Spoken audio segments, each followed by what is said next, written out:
तो फाइनल अब हम बात कर लेते हैं कि कितने की जो है वो अपनी स्कॉर्पियो एन की थर्ड, जो कि फ्री सर्विस महिंद्रा कहती है लेकिन है नहीं फ्री, वो मैं आपको आगे चल के बताऊंगा। हेलो गाइस, मैं मयंक चौधरी। तो ये है भाई अपनी स्कॉर्पियो एन। अब स्कॉर्पियो एन की भाई इतनी हालत गंदी हो रही है ना। अब ये तो वाइट कलर है, बढ़िया है, आपको गंदगी दिख नहीं रही, वरना गाड़ी इतनी गंदी हो रही है, अंदर बाहर हर जगह से बड़ी बुरी हालत हो रही है। अब आप लोग सोच रहे होगे भाई इसको थोड़ा चलाता है तो साफ़ भी करवा लिया कर। तो साफ़ ना करवाने का एक मेन रीज़न था, देखो अत्त की गंदी हो रही है। अगर ये ब्लैक होती ना तो बहुत ही गंदी लगती, लेकिन वाइट पे यही है, थोड़ा कवर अप हो जाता है। तो इतना गंदा होने का भाई कारण ये था कि गाड़ी की सर्विस जो है वो आ रही थी। मैंने सोचा 2-3 दिन बाद सर्विस ही होगी तो पता भी चल जाएगा सर्विस में कैसी क्लीनिंग वगैरह सब चीज़ होती है। तो जब तक मैंने सोचा ऐसे यूज़ कर लेते हैं। तो फाइनली आज वो डे आ गया है। आज जो है वो स्कॉर्पियो एन की हमारी थर्ड सर्विस होने वाली है, जो कि फ्री ऑफ कॉस्ट रहेगी। इसके बाद जितनी भी सर्विस रहेगी वो पेड रहने वाली है। तो अभी अगर मैं आपको दिखाऊं तो टाइम देख लेते हैं सबसे पहले। तो टाइम की अगर मैं बात करूं तो 10:15 बज रहे हैं। अब मैं इसको लेकर जाऊंगा, देखते हैं कितने बजे तक हम फ्री हो जाते हैं। और पहले ही मैंने अपॉइंटमेंट करा दिया था। बाकी गाड़ी की अगर किलोमीटर की बात करूं तो गाड़ी ने जो है वो 20,000 किलोमीटर कवर कर लिए हैं। आप देख सकते हैं भाई 20,000 40 किलोमीटर गाड़ी जो है वो अपनी चल गई है। तो जल्दी से बैठते हैं, सर्विस सेंटर चलते, देखते हैं कैसी भीड़ है। 10:15 का टाइम हो रहा है और अपन जो है वो फ्री कितने बजे हो जाते हैं। और मेन इसकी जो है वो सर्विस कॉस्ट कितनी आएगी, मतलब अब पता चलेगा असली। लास्ट है ये, इसके बाद फिर लेबर कॉस्ट इंक्लूड होने लग जाएंगी। तो अगर आप भी स्कॉर्पियो एन लेने का प्लान कर रहे हैं तो इस वीडियो में आप एंड तक बने रहे, आपको पता चल जाएगा कि 20,000 किलोमीटर की सर्विस पे स्कॉर्पियो एन में क्या क्या होता है, क्या क्या पार्ट्स चेंज होते हैं, और अपना जो ओवरऑल है वो एक्सपीरियंस कैसा रहता है। और service cost Mahindra Scorpio N diesel automatic की कितनी आती है हमारी 20,000 किलोमीटर चलने के बाद। तो अब जो है वो जल्दी से चलते हैं हम सर्विस सेंटर और देखते हैं कितना टाइम लग जाता है। सुबह मैं जल्दी निकल रहा हूँ इसीलिए, ताकि टाइम से फ्री हो जाएं। बाकी अगर बात करें तो 20,000 किलोमीटर चलाने के बाद गाड़ी में मेरे को कोई सिंगल कंप्लेन फील नहीं हो रही। गाड़ी अपनी बढ़िया चल रही है। बस मैं उनसे कह दूंगा, ये बीच में जो है स्कॉर्पियो एन के लिए रिकॉल आया था, तो जब मेरा सर्विस सेंटर जाना नहीं हुआ था तो अब मैं उनसे कह दूंगा कि अब जो वो रिकॉल वाला पार्ट था उसको भी चेंज कर दें। बाकी मेरे को कोई भी किसी भी तरीके की दिक्कत नहीं हो रही कहीं से भी। मतलब जो इशू पूछते हैं वो कि सर आपको गाड़ी से कोई प्रॉब्लम है, तो पर्सनली मुझे कोई प्रॉब्लम नहीं है। गाड़ी बढ़िया चल रही है, ना कहीं से आवाज़ आ रही है ना कुछ। बाकी अब देखते हैं कि टायर वायर खुलेंगे कि नहीं। मेरे को लगता है कि टायर शायद चेंज होंगे क्योंकि 20,000 किलोमीटर चल गई है। और बाकी अभी तो सब चीज़ पता ही चल जाएगी जैसे ही सर्विस सेंटर अपन पहुँच जाएंगे। तो सर्विस सेंटर जो है वो पहुंच गए हैं। घर से बस 2 मिनट की दूरी पर सर्विस सेंटर है, तो ये काफ़ी सुख हो जाता है। बाकी अंदर चल के देखते हैं कितनी भीड़ है और कितनी भीड़ नहीं है, तो उससे क्या है क्लियरिटी आ जाएगी। तो ये गाड़ी अभी निकल रही है, इसको निकलने देते हैं और उसके बाद अपन लगाते हैं गाड़ी अंदर।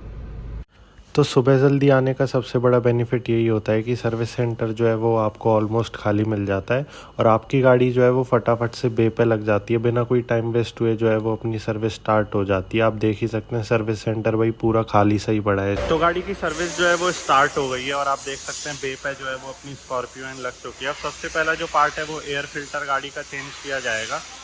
तो नया जो है वो एयर फिल्टर लग जाएगा। बाकी अपना जो है वो सारा सामान आ चुका है, आप देख सकते हैं ऐसा कुछ। ये शायद एयर फिल्टर है। बाकी इसकी अगर मैं बात करूं तो आप देख सकते हैं अपनी स्कॉर्पियो एन में सिंथेटिक इंजन ऑयल डलता है, तो ये भी 6 लीटर डलता है टोटल। तो ये शायद 1 लीटर की है, तो ये भी 6 कैन आ गए हैं। बाकी ऐसा कुछ अपना थोड़ा सामान आ गया है। तो एयर फिल्टर जो था वो इतना ज़्यादा गंदा नहीं हुआ था, तो अपना जो है वो क्लीन करके वापस लगा दिया है बढ़िया तरीके से। अभी जो है वो 10,000 और चल जाएगा। तो अभी ये चेंज नहीं हो रहा है एयर फिल्टर जो है, क्योंकि ज़्यादा गंदा होता है जब चेंज करने की नीड पड़ती है। अगर ये थोड़ा गंदा कम रहता है तो इसको साफ़ करके वापस इंस्टॉल कर देते हैं। तो ये ऐसी कुछ जो है वो अपने ऑयल फिल्टर की हालत हो गई है भाई, बड़ी ख़राब हालत हो गई है। बाकी अगर मैं नए वाले को दिखाऊँ तो नया जो है वो एकदम बिल्कुल भाई सही आता है, बढ़िया। और 10,000 किलोमीटर ही चल पाता है भाई ऑयल फिल्टर। तो पुराना वाला चेंज हो जाएगा और अपना जो है वो नया ऑयल फिल्टर लग जाएगा। बाकी पुराने की हालत देख लो भाई, बड़ी ख़राब हालत हो गई है इसकी। अब इसको नए से चेंज कर देंगे।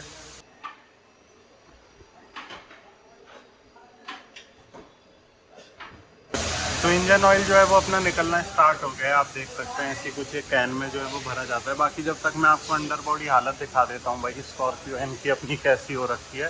तो ये आप देख सकते हैं, ये इसका जो रियर व्हील ड्राइव गाड़ी है तो उसका अपना पूरा सिस्टम देखने को मिल जाता है।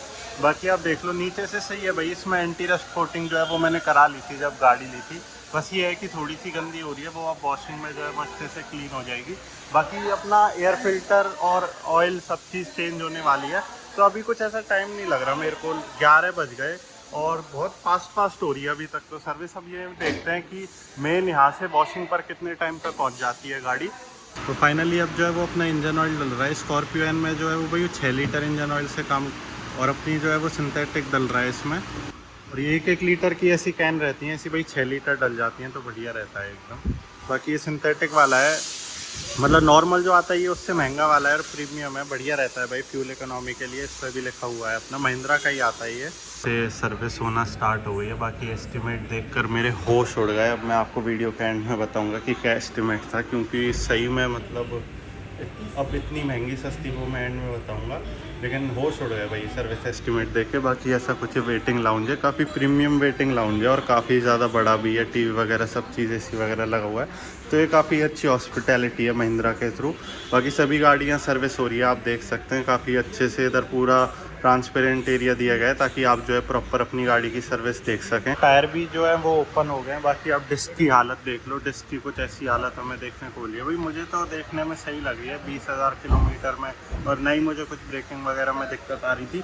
बाकी 18 इंची टायर भाई, आपको हो सकता है वीडियो में छोटा लग रहा हो, लेकिन रियल लाइफ में जब ये टायर मतलब गाड़ी से निकल जाता है ना, तो देखने में बहुत ही ज़्यादा बड़ा लगता है। जब गाड़ी में लगा रहता है जब इतना बड़ा नहीं लगता ये, लेकिन जब बाहर निकाल के रख देते हैं जब बहुत बड़ा लगता है भाई 18 इंची का टायर। बाकी डिस्क भाई चारों टायरों के ही चेक होंगे, क्योंकि 20,000 किलोमीटर चल गई है। जिसका कम लगेगा उसको बदलवा देंगे। तो भाई डिस्क पैड जो है वो अपने बिल्कुल ख़त्म हो गए। आप देख लो भाई, लोहा भिड़ने की स्थिति पे आ गया है, माल जो है वो पूरा ख़त्म हो गया।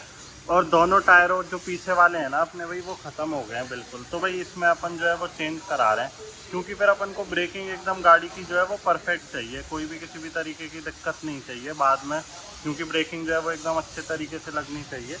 हालांकि इसमें जो है वो थोड़ा थोड़ा माल बचा है, लेकिन ये जो है भाई ये तो पूरी अच्छे ही तरीके से ख़त्म हो गई। तो अब लगे हाथ भाई दोनों ही चेंज करा देते हैं। 20,000 किलोमीटर फिलहाल ये चल गई, और अब नई वाली भी 20,000 चल जानी चाहिए। तो ये आपको कंपैरिजन दिखा देता हूँ, जो पुरानी अपनी गाड़ी में ख़त्म हो गई वो ये है, और जो ब्रांड न्यू आई है ना, बाकी में फ़र्क तो है। इसमें देखो भाई कितना ज़्यादा माल वगैरह है, और अपनी तो बिल्कुल ख़त्म स्टेज पे आ गई। हालांकि भैया बता रहे हैं भाई ये ज़्यादा चल जाती हैं, लेकिन अपन थोड़े पैनिक ब्रेक कर देते हैं ना, इसीलिए अपनी जो है ख़त्म हो गई। तो फाइनली इनको चेंज करा लेते हैं भाई, वरना फिर डिस्क से अड़ने लग जाएगी, तो फिर डिस्क में और लाइनिंग बनेगी खामा खाम की। तो भाई DF भी डल रहा है अपनी गाड़ी में, 34% था। तो देखते हैं, एक बाल्टी अपनी आ गई है। बाल्टी में देख लेता हूँ, ये जो बाल्टी है ये कितने लीटर की है। ये 6 लीटर की भाई एक बाल्टी हमें देखने को मिलती है, और ये अपनी पिछली सर्विस की बची हुई थी। बाकी एक नई बाल्टी 6 लीटर की आ गई है। तो मुझे लगता नहीं है भाई एक बाल्टी में काम चल पाएगा, बाकी देख लेंगे, इसको एक बार डल जाने देते हैं अपन।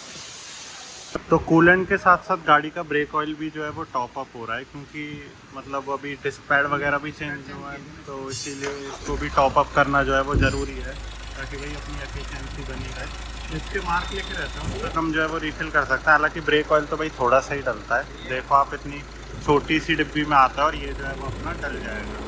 तो अभी जो है वो टायर रोटेशन भी करा रहे हैं, क्योंकि आगे के जो है वो हल्के हल्के घिसने लग गए। फिर 10,000 तक अगर वेट करते तो बहुत ज़्यादा घिस जाते, इसीलिए टायर जो है वो अपने आप में इंटरचेंज हो रहे हैं। आगे के जो है वो पीछे जा रहे हैं, और पीछे के टायर जो हैं वो आगे आ रहे हैं। तो इंटरचेंज कराना जरूरी रहता है। इसको आप देख सकते हैं, अगर आपकी गाड़ी के भी टायर घिसने लग गए तो इसको चेंज कराना बढ़िया रहता है भाई, नहीं तो टायर कब गाड़ी खा जाएगी आपको पता भी नहीं चलेगा, क्योंकि आगे जो है वो इंजन का वजन रहता है, तो आगे के टायर जो है वो जल्दी खाते हैं।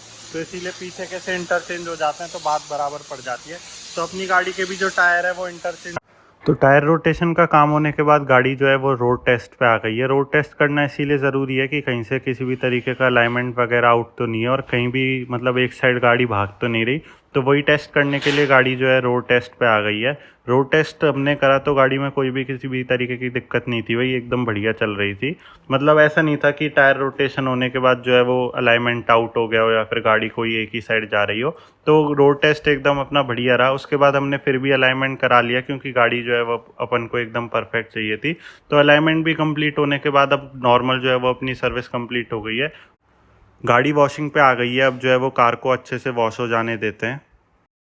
I know you told your friend you're not okay, and tell me what's wrong and why you never said you felt that way. And Guess you're trying to stay strong and fake a smile until I look away. But I've known you too long, it hurts to watch your blue eyes fade to gray as you fade away, as you fade away. Yeah, I'm about to fade away, cause every time I wake up I feel like it's Monday. Something's going wrong with all the chemicals up in my brain. All of a sudden I don't look at anything the same way. Gotta build up तो on my finally thoughts. जो है वो अपनी service complete हो गई है और 4 बज गए हैं, मतलब मैं सुबह का आया था और 4 बज गए हैं। तो अब फ़िलहाल अपन शोरूम से सर्विस सेंटर से जो है वो निकल लेते हैं। ये मेरे हाथ में बिल है, एक बार मैं सर्विस सेंटर से निकल लूँ फिर मैं आपको अपना पूरा सर्विस का एक्सपीरियंस और बिल वगैरह बताऊँगा कि कितने में हुई 20,000 की सर्विस। तो फाइनली अपनी स्कॉर्पियो एन जो है वो सर्विस होकर आ गई है। ये जो क्लिप है मैं 2-3 दिन बाद शूट कर रहा हूँ, उसके बाद भी आप देख सकते हैं गाड़ी एकदम चमक रही है। यही वाइट कलर का जो है वो फ़ायदा होता है। तो फाइनल अब हम बात कर लेते हैं कि कितने की जो है वो अपनी स्कॉर्पियो एन की थर्ड, जो कि फ्री सर्विस महिंद्रा कहती है लेकिन है नहीं फ्री, वो मैं आपको आगे चल के बताऊँगा वो अपन को जो है वो कितने की पड़ गई। तो ये रहा मेरे हाथ में बिल। अब मैं आपको दिखा देता हूँ कि स्कॉर्पियो एन की 20,000 वाली जो फ्री सर्विस ये कहते हैं, हालांकि फ्री है नहीं, तो वो कितने की अपन को कॉस्ट पड़ जाती है। तो सबसे पहले मैं आपको बिल ओपन कर लेता हूँ और आपको मैं एक एक चीज़ दिखा दूँगा। यहाँ आप देख सकते हैं गाड़ी नंबर RJ14UJ3550। तो यहाँ आपको थोड़ा साफ़ नहीं दिख रहा होगा, तो अपन गाड़ी के जो है वो अंदर चलते हैं। तो इसमें मैं आपको दिखाना चाहूँगा कि क्या क्या जो है वो अपना चेंज हुआ है। सबसे पहले आप देख सकते हैं ऑयल फिल्टर, ब्रेक ऑयल और ये ब्रेक पैड, अपने रियर के एसी फिल्टर, वॉशर सीलिंग, और ये अपना यूरिया डला है भाई 10 लीटर, और मैक्सिमाइल अल्ट्रा 1 लीटर ये जो है वो इंजन ऑयल है। तो अब इन सब की मैं आपको कॉस्ट अगर दिखाऊं तो सब चीज़ की कॉस्ट सही है, किसी की भी ज़्यादा नहीं है। सिंथेटिक ऑयल की अगर आप देखें तो वो 2,500 रुपये का पड़ता है। मेन जो अपनी कॉस्ट इंक्रीज़ हुई है वो 3,500 रुपये ब्रेक पैड की इंक्रीज़ हुई है। अगर आप वो आपकी गाड़ी के भी घिस जाते हैं ना तो आपको भी चेंज कराने पड़ेंगे। तो अगर आपकी गाड़ी के 20,000 पे नहीं घिस रहे तो बढ़िया, आपका ये खर्चा बच जाएगा, नहीं तो आपको भी 3,500 रुपये देने पड़ेंगे मेन। अब उसके बाद मैंने अलाइनमेंट भी कराया था, अलाइनमेंट भी अपन को ज़्यादा का नहीं पड़ा, 360 का पड़ा। और मेन जो अब यहाँ लिखा हुआ है, महिंद्रा ने खुद नहीं की है फ्री सर्विस है, लेकिन अगर आपके ब्रेक पैड या फिर ऐसा कुछ भी पार्ट चेंज हो जाए तो उसकी लेबर कॉस्ट इंक्लूड रहती है। तो ये मेरे को थोड़ा सा मतलब सही नहीं लगा। अब हालांकि हर कंपनी की यही पॉलिसी होती है, अगर कोई भी ऐसा पार्ट चेंज होता है तो वो लेते ही हैं पैसे, तो अब कोई दिक्कत नहीं है। तो लेबर अगर मैं आपको बताऊं तो लेबर अपन को पड़ी है 670 रुपये की। अब ये चीज़ आप बताना कि ये लेबर महंगी है, सस्ती है या फिर ठीक है। तो मेन आप मोटा मोटा मान के चलो कि 4-4,500 रुपये का अगर आपके डिस्क पैड चेंज हो रहे हैं तो आपकी जो सर्विस कॉस्ट है उसमें 4-4,500 रुपये इंक्लूड हो ही जाएंगे। और मेन आपको मैं बताना चाहूँगा कि अब आपको पता होगा गाड़ी सर्विस होने जाती है तो जो इंटीरियर है ये गंदा हो सकता है। तो इसके लिए महिंद्रा एक काफ़ी अच्छी चीज़ करती है कि ये जो डिस्पोजेबल आप देख सकते हैं प्रोटेक्टिव कवर है वो अपनी सीटों पे लगा देती है। लेकिन एक जो चीज़ महिंद्रा सही नहीं कर रही, अब हम एक तो सर्विस कराने जा रहे हैं, अब ये हमारे हाथों से तो गंदी होगी नहीं, ये जो उनके सर्विस कर रहे हैं उनके हाथों से गंदी होगी, तो इसके भी वो चार्जेस जो है वो कस्टमर से ही ले रहे हैं। तो ये चीज़ मेरे को थोड़ी सही नहीं लगी। इस चीज़ को तो एटलीस्ट कॉम्प्लीमेंट्री करना चाहिए। कितनी छोटी सी चीज़ है, आप देखो इसके भी जो है एक्स्ट्रा पैसे ले लिए और इसके एक्स्ट्रा पैसे लिए 65 रुपये। अब लोग कहेंगे कि अरे 65 रुपये के पीछे क्यों भाई रो रहा है, तो ऐसा नहीं है मैं 65 रुपये के पीछे रो रहा हूँ। आप ये सोचो दिन की कितनी गाड़ी आती हैं, मतलब ये महिंद्रा को कितने के पड़ रहे होंगे, कितने के वो बेच रहे हैं, और ये जो है वो फ्री के पैसे उनके बच जा रहे हैं। तो ये महिंद्रा से अगर कोई देख रहा है तो इसको तो एटलीस्ट कॉम्प्लीमेंट्री देना चाहिए, क्योंकि एक सीट कस्टमर की वजह से गंदी होंगी नहीं, उनके एम्प्लॉय काम करेंगे, उनके हाथ लगेंगे, उस वजह से गंदी होगी। तो इस चीज़ को तो एटलीस्ट भाई अगर वैसे तुम फ्री नहीं दे रहे तो जो फ्री की सर्विस है उसमें तो फ्री दो इनको। तो ये नाम की फ्री सर्विस रहती है, बाकी लेबर भी लग जाती है, इन चीज़ों के भी चार्जेस लग जाते हैं, तो फिर फ्री किस बात की। एक तरीके से फ्री देनी नहीं है, बस नाम से फ्री है और बाकी सब चीज़ के चार्जेस ऐड ऑन कर लेना है। तो ऐसा ही कुछ ये सर्विस का बिल था। तो आपको ये वाला पॉइंट कितना वैलिड लगा ये आप कमेंट में ज़रूर बताना। बाकी ओवरऑल कॉस्ट की मैं बात करूं तो अपनी जो सर्विस हुई है स्कॉर्पियो एन 20,000 किलोमीटर की, जो कि फ्री सर्विस है, हालांकि इसमें लेबर और ये सब चार्जेस लगे हुए हैं, तो सर्विस अपन को पड़ी है 9,900 रुपये की, जिसमें भाई 10,000 100-200 रुपये का बिल बना था। मैंने डिस्काउंट की बोली तो 200-300 रुपये कम कर दिए। डिस्काउंट भी भाई कोई ऐसा खास नहीं देते महिंद्रा वाले। वहीं अगर हुंडई किया होती ना भाई तो 1,000-1,500 का डिस्काउंट तो मैं अपनी वेन्यू की सर्विस पे ही ले लेता था, और वो बड़े प्यार से दे भी देते थे। उनसे कई की सर इसमें कुछ डिस्काउंट तो करो, तो उन्होंने भाई 100-200 रुपये कम कर दिया। अब 10,000 की सर्विस पे मतलब 1,001 रुपये तो कम किए जा सकते थे। तो ये है, महिंद्रा डिस्काउंट भी कुछ ऐसा खास नहीं देती, और फ्री सर्विस में भी जो अगर आपके डिस्क पैड चेंज होते हैं तो लेबर जो है वो अपनी लग जाती है। बाकी ओवरऑल सर्विस एक्सपीरियंस की बात करूं तो सर्विस एक्सपीरियंस अमेजिंग था, नेक्स्ट लेवल था। बढ़िया तरीके से गाड़ी की सर्विस हुई, मज़ा आया, बढ़िया वेटिंग लाउंज सब चीज़ बना रखी है। बस यही वाली चीज़ें हैं, थोड़ी सी फ्री सर्विस में एटलीस्ट उन चीज़ों को फ्री कर देना चाहिए, और थोड़ा डिस्काउंट भी देना चाहिए कस्टमर को फ्री सर्विस में। तो अब मेन जो पता चलेगा, अब आप देख लो 10,000 की इसकी सर्विस हुई है, इतने की ही फॉर्च्यूनर की हो जाती है, तो लगभग मेंटेनेंस इसका सेम है। तो मेन जो अपन को कॉस्ट पता चलेगी वो अब जो नेक्स्ट सर्विस होगी 30,000 वाली, उसमें पता चलेगा मेन जो अपना बिल कितने का बनता है। मेरे को जो उम्मीद है वो है कि 15-1 हज़ार का बन जाएगा। तो अगर 15-16 हज़ार का बना तो फॉर्च्यूनर से ज़्यादा ही हो जाएगी अपनी स्कॉर्पियो इनकी मेंटेनेंस कॉस्ट, क्योंकि अगली बार अब 30,000 पे आगे वाले चेंज होंगे, तो वो अपन आगे चल के देखेंगे। बाकी सर्विस होके आ गई है, अब जो है वो अपन माइलेज टेस्ट भी करेंगे कि कितनी माइलेज गाड़ी की जो है वो इम्प्रूव हुई है। अगर सर्विस से पहले वाला माइलेज टेस्ट आपको देखना है तो आई बटन में लिंक आ रही होगी, उसको आप जाके देख लो कि सर्विस से पहले अपनी गाड़ी एवरेज कितने की दे रही है, और अब जो बाद में वो मैं टेस्ट करूँगा ही। बाकी ऐसी कुछ ये वीडियो थी, महिंद्रा के साथ एक्सपीरियंस काफ़ी स्मूथ था, बढ़िया था, एकदम बढ़िया तरीके से सर्विस हो गई, टाइम से मैं फ्री हो गया, कोई किसी भी तरीके की दिक्कत नहीं आई। ऐसी कुछ ये वीडियो थी। अगर आपको वीडियो बढ़िया हेल्पफुल इन्फॉर्मेटिव लगी हो तो वीडियो को लाइक कर दें, चैनल पर पहली बार आए हो तो चैनल को भी सब्सक्राइब कर दें, और वीडियो देखने के लिए आपका बहुत बहुत धन्यवाद।